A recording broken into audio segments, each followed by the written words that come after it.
Кайырлы кеш, кайырлы түн.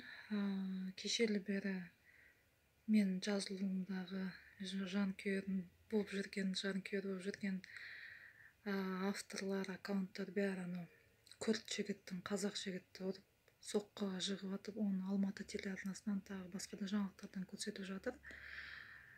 Дархан Құс жүгіріп жүрген ДВД.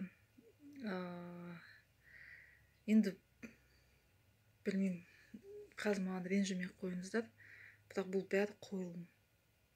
Кремльдің әдеттегі кезекті қойылымы, спектаклі, концерті. Керемет, браво өтті. Қазақты күртке қатысы қойып отыр, болмаса күрттерді қазаққа қатысы қойып отыр. Әйтпесе Алматы қаласында қанша жігіттерді сабап жатыр, ұрып жатыр, қанша біз өстік төбелесіп, мен ағаларым өсті мысалы вокзалда қанша шешіндіріп жатыр, сонда соны түсіріп тұрып, бәрі көрсе де үндемей кетіп, тура осыда екеуі киімдері тап-тұйнақтай, беттері тап-тұйнақтай, болмашыдан болмашы өтірік спектакль. Жаңа қарап шықтым видеосын, нәқа көшірейін десем авторлық құқық деп жауып тастады. Андай жаңа TikTok жауып тастады, ондай қылмыстық жаңағыдай қатыгездік бірдеме деп. Сондықтан бұның бәрі қойылым.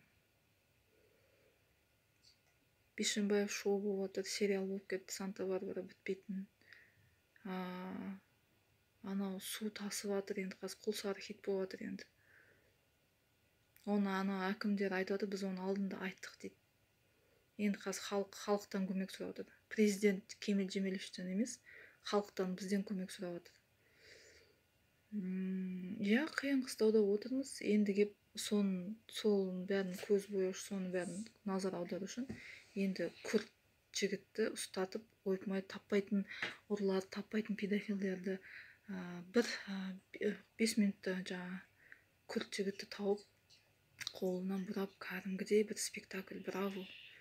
Кремльдің сценаристерімен, Кремльдің режиссерларына, білмеймін, Голливуд өзі тұрып, аяқтарымен тік тұрып қол соғады. Сондықтан білмеймін, қашанға дейін осындай концерт көріп отыра береміз, білмеймін. Шыдамында шегі бар.